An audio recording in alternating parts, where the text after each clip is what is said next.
So today our focus is looking at how we can maximize productivity for business continuity and looking at what today's reality is. We all know that this is an unprecedented crisis that we have going on, and we won't be as exhaustive in this training as we would normally be. It's usually several hours of training. Today, I'm really just going to be very high level and give you a quick guide for how to move forward on getting a telework program started at your site and how to have resources. You'll have resources at your fingertips for your managers. So we don't have the luxury, because of where we are right now, of testing out and doing pilots. Those are things we normally do. And of course, we don't have time to necessarily develop policies and guidelines, but we will make sure that we are available for you should you like to get into more detail. And so my information will be available. It's in the slide here, be available at the end, and you can reach out to me and we'll be more than happy to support you along the way.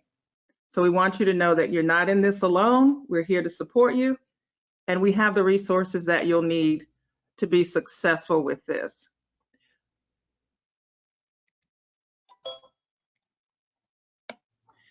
Typically, management commitment for teleworking is tied to a number of things, and you'll see those here on the screen, but we're really just going to focus on business continuity right now. That's usually one of the elements that we talk about, but we're going to focus on the key one today. I'm sure all of you are concerned about how you'll keep business going during this time frame when most of your staffs may be teleworking.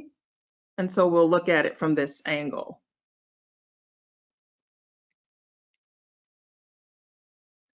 And so what I want to focus on first is really looking at the manager's role in creating a work environment that can support teleworking and productivity given limitations to staff. I'm sorry, I kind of got ahead a little bit there. Let me get you back to that slide. We do have a unique situation going on right now because employees are having to deal with children at home, maybe young adults, or older parents that they're taking care of, sick family and friends that they're taking care of. And so the general space for teleworking and the conditions right now are not necessarily the best.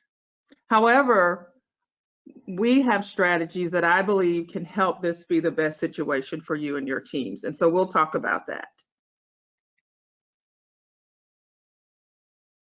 The right mindset during this time we've discussed at ARC is really being understanding and forgiving of everyone's situation. So looking at how you would handle an employee who has children at home during this time, and really being able to agree upon what the expectations are.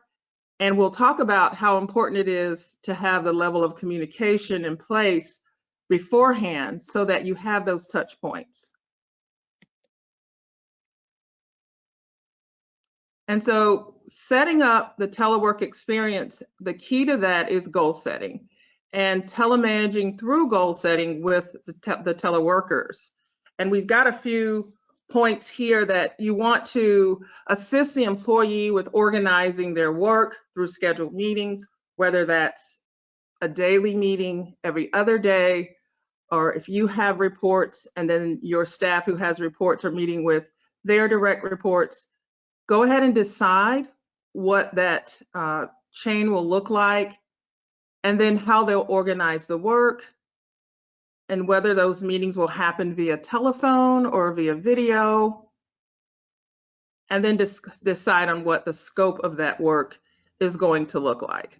You want to define the deliverables as much as you can be clear about what the end product should be, the better. Of course, working with your teams to figure out what those things are that absolutely must get done during this time. What are some of the non-negotiables that have to be achieved while they're teleworking? And then there may be things, because we are in these difficult times, there may be things that you might put on hold until you get back into the office. But really considering what things must continue to get done, things that are mission critical during this time. You also want to establish timeframes. And then again, ask, review, and of course, be ready to coach and to recycle this process.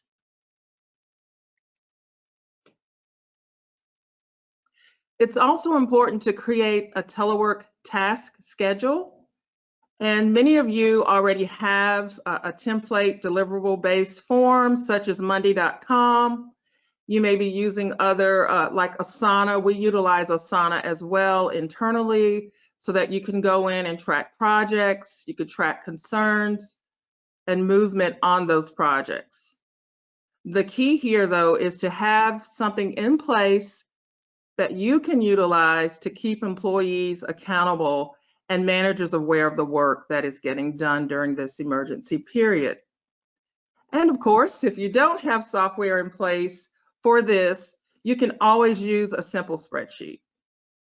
And just having everyone list out their work and their key projects on the spreadsheet and submitting those and just updating those on an as needed basis.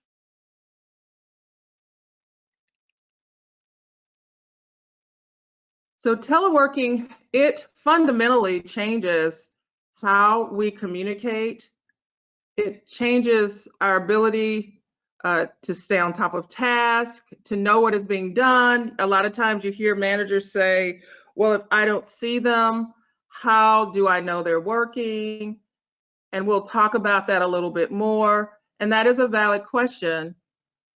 But I'll also say something that we talk about a lot often is, when you see people, how do you know that they're working?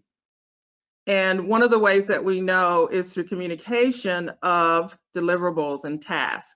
So you understand that outputs, things are happening, projects are getting completed, things are being done, folks are able to report back to you what they are doing. So during this process, you want to assess your current communication practices, because it is important, because they are out of sight. You'll need to have a communication mode in place so that you can understand what's going on a daily basis. Whether you have to report up or report out, you always know and you're on top of the work that is getting done. So determine the best route of communication for you and your team. We're using Microsoft Teams. That's worked well for us. Some others are utilizing Skype, and you may have various platforms that you utilize. And we'll get into I won't get so much into that technology conversation, but determine what's going to work best. And then, of course, know that occasionally impromptu communications will have to happen. And you want to make sure your team is aware that, you know, if you're trying to reach them as soon as they can, you want to give folks time. We want to be understanding during this season and forgiving, but at least, you know, within the next 30 minutes to respond. And if it's something critical that you need right away, to be able to note that you need a response right away, ASAP. Make it high priority, whether it's in the email or via telephone. And also let your teams know that it's okay for them to interrupt you. They may have projects that they're working on and they need your input, they need your approval, something that's mission critical. Let them know it's okay to text you or to shoot you an email or to even give you a call to see if you're available for a longer chat.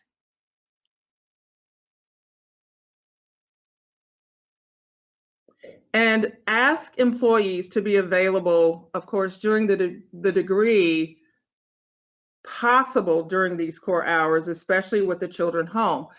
Some strategies for that might look like, and just to give some detail, we're gonna be considerate, we're gonna be understanding, but we also know that work has to continue and projects have to get done.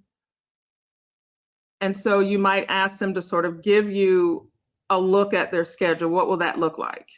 What will your day look like? And then you all agree on, if that can work or not. And I think most folks want it to work. We have to make it work. We're in a very unique situation, but communicate what that looks like so that you have an understanding up front when they're not online or when they're not available.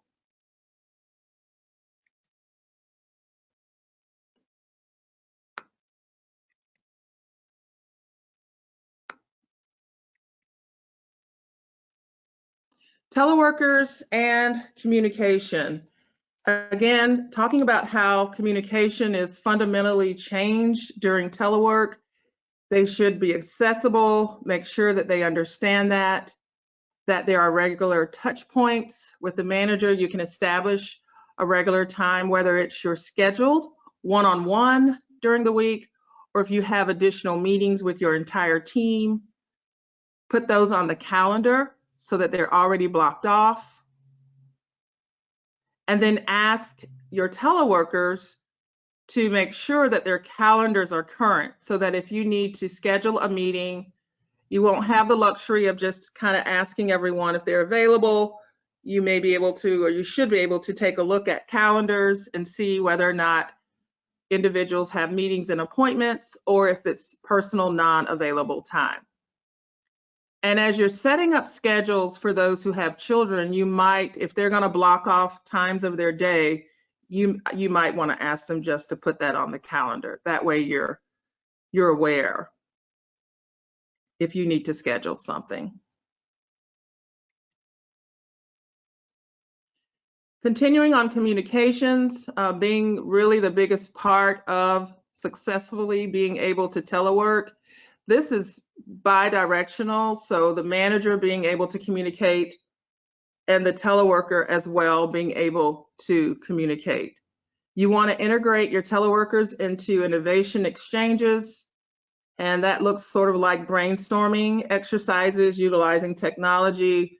Maybe try out a couple of platforms that work best to test out. We've been doing that to see what works best for everyone. And then some FaceTime is good as well. So you may use your audio most of the time, but there should be some occasions where you can have FaceTime meetings with your teams. And if you have access to video conferencing, try holding a meeting, once a week again. And that helps to have, again, a more fruitful exchange with everyone on the team and gives those who've been isolated an opportunity to interact with folks they haven't seen.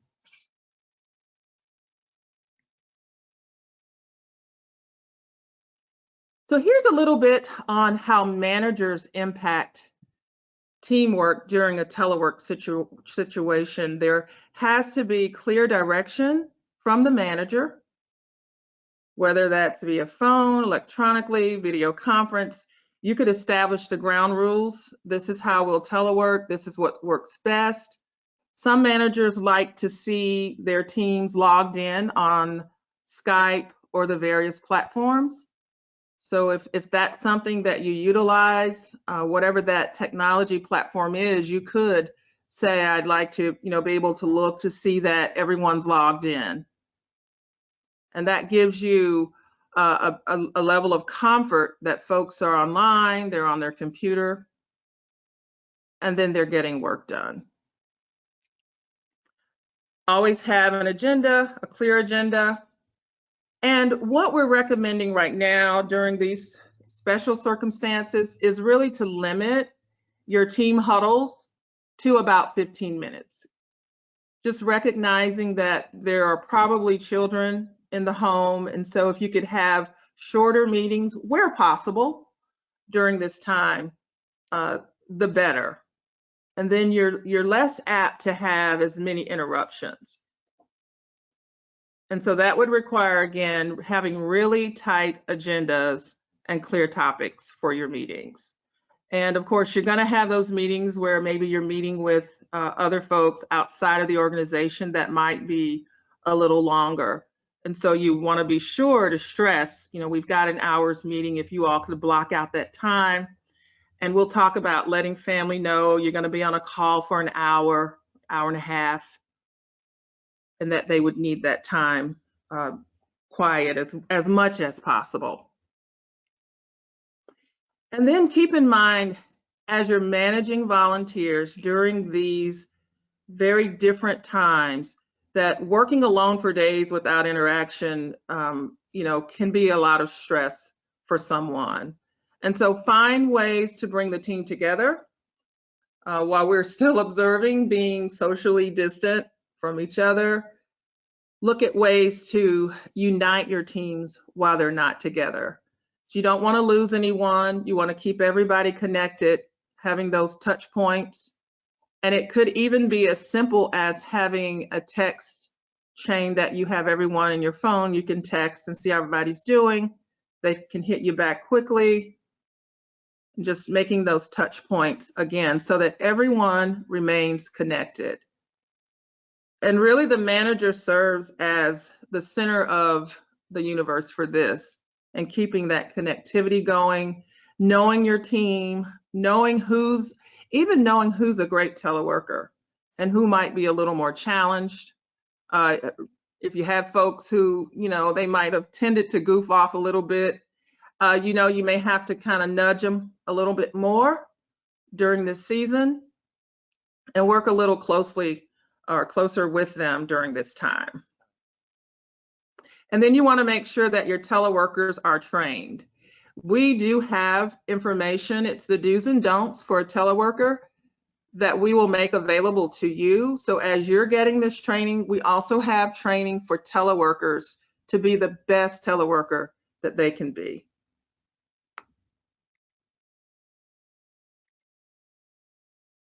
I talked about utilizing technology and platforms just a little bit. We do have a technology checklist. We have a presenter that's going to go into that. Ray is going to get into detail, but I just wanted to show you this. I won't go through everything on here, but these are some things from the employee perspective and the employer perspective that you can utilize just to make sure these things are in place and that you're able to be successful, and that your teleworker is able to be a successful teleworker. And here are some other technology examples. Kind of browse this, you can see the VPN, of course, is very important. Having cloud storage, conference call ability, screen sharing ability. And I can't say enough about the project management tool. That is key during this time where you won't be able to huddle quickly in the office. That project management tool will help tip the balance of the success of everyone not being in the same location. And then, of course, having a video conference availability, whether it's GoToMeetings, as we're on now, there's Zoom, there's Microsoft Teams, WebEx, and there's even Uber Conference and Join Me. Any of those would work just fine. Some of them cost, and some of them there is no cost up to a certain number of folks. But these are some things that you could use. And of course, there's instant messaging as well. These are good when you need something really quick. Couple of tips for managers I've mentioned already is to really keep your team huddles as short as possible when folks are working remotely. And that way you lower the probability of having loud interruptions, such as the kids or the dog and those things, and just being thoughtful. You also want to work to build trust through interaction so that teleworkers will let you know when there's a problem and involve you in the solution to the problem. Have virtual breaks. Remind folks, and that's in some of our dues for teleworkers, is we really share with them that it's important to take a break during the day. and not to sit at their computer all day without grabbing a bite to eat, having their lunch away from their working space. We know working space now could very much be makeshift. It may not be a desk, but taking a break from that actual workspace. A desk is ideal, but that may not be the case right now. And then make sure that employees have work-life balance. Data shows us that people who telework tend to work longer hours because they want to work hard to make sure that they are being responsible, and they also want to keep the ability to telework. So they tend to put in a lot more hours in making sure that they are delivering on their projects and getting their work done. And then, of course, ensuring, we talked about this a little bit, but make sure you're problem-solving issues as they arise, letting your teams know that if they have questions, concerns, there may be operational needs that have not been addressed, and allowing them the opportunity to place those questions, whether it's sending you a text or sending you an email. You do want to have that conversation. If they're having an issue with their work, if a deliverable is not going to happen, asking them to just let you know. And then if there's something that you can assist with or a team can assist with.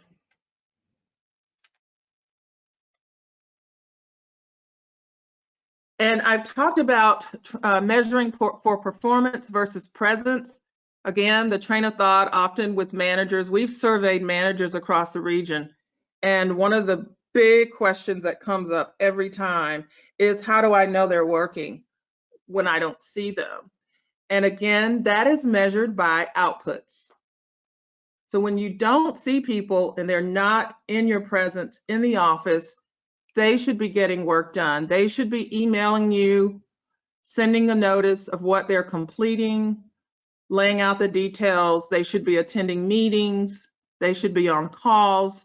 No one should be missing unless you've authorized them to not be present. And you also want to use, if you have at your disposal, a management system that you utilize to assess employee work, such as key performance indicators. You've already laid those out for their job task. Job descriptions are good. You can use those as well. And then, of course, the project management platforms, I can't speak enough of.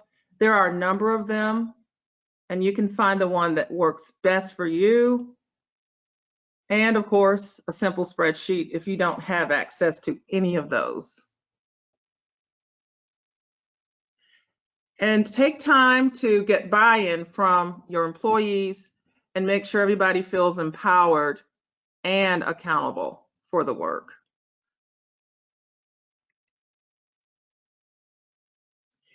Here's a little bit on planning for success. I won't go through all of these because I've talked about most of these in general, but I can't stress enough the importance of acting on problems as they arise.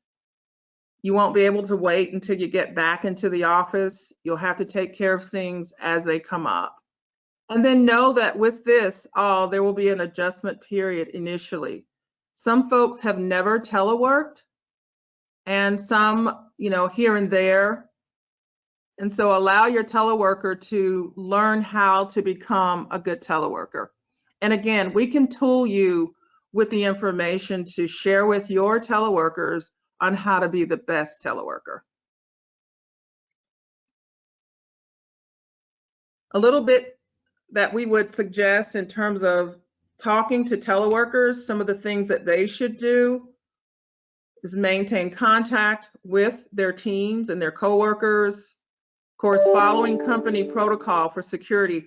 This is important, especially in the governmental industry, even in many, many areas, but particularly in the work that we do. We have a lot of information on individuals and processes and programs and personal information. You want to remind them that it's important that they keep all of this information secure. Providing it in writing is important. And this is a little bit into policy, but make sure that when you're sharing your protocol that you include this in that information.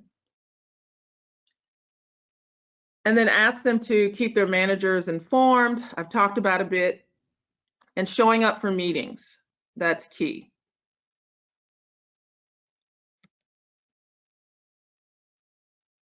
We also recommend in our dues for teleworkers that they not start bad habits. It could be really easy to start bad habits, such as sleeping late in the morning. That would be easy to do. We make the recommendation that they keep their same or similar schedule in getting up and getting started with their work. As I mentioned, recommending that you have a dedicated site where folks log in, and that way they're logged in, you can see that they're logged in, everybody's ready to go, and they feel a sense of responsibility and accountability to that. So ask them just to keep a routine. And of course, during these times, that may vary from employee to employee, depending on their personal situation at home at this current time.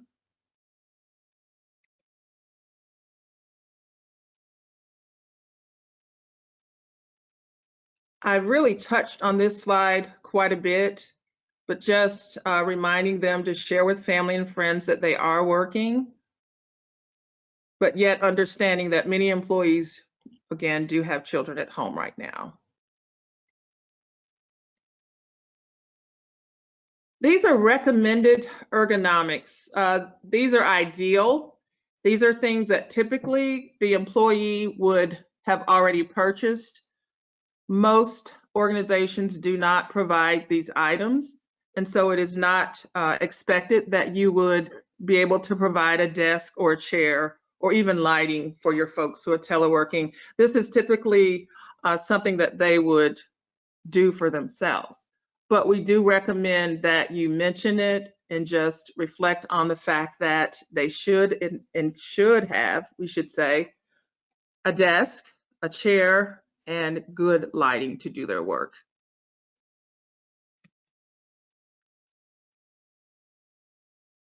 You'd also want to look at safety. That's a big deal. Folks who are teleworking are covered under workers' comp. So if you mention it and lay these things out as you roll out your situational telework program right now, then you've addressed that with your employees. And these are just some of the things listed here. I won't go through them all. And some of the characteristics of a successful telework program, you might ask, how will I know that this is going well? It will feel seamless to the world and everyone else on the outside. You don't put an out of office on your email. You are actually in the office. You're just working from home. It's also flexible. So if you need to make some changes to it, everyone understands that that may have to happen from time to time. Folks are easily accessible. So you're not having trouble reaching folks. They're not having trouble reaching you. And you're constantly getting the information that you need. And that's happening through the established communication channels that you have already put in place. So let's talk a little bit about working in a time of the coronavirus. A key point here is just to really normalize remote work for everybody participating. So just really make this a part of your normal routine, and that it's understood to be the normal practice currently. It's our new normal, we'll call it, for everyone. But adapt to task that can be done well remotely. And what I mean by that is there may be some things that you're only able to get done at your office. So you may have to be creative with some of your staffs. So this might be a time where you have someone that maybe, let's say maybe their task is to answer the phone at the front desk. This might be a good time for them to do some research projects or to try out new technology or to document some lessons learned on a past project. This is also a great time to write SOPs, your standard operating procedures for various functions that you do. So you could also get creative and adapt to things that could be done well remotely, but also identify the best people to be able to get those types of projects done. And then use the opportunity to make remote work successful. You can be successful. Your teleworkers can be productive, and it's even shown they can have more productivity during this time because there's less disruption during their day. They can really be centered and focused on getting the work done.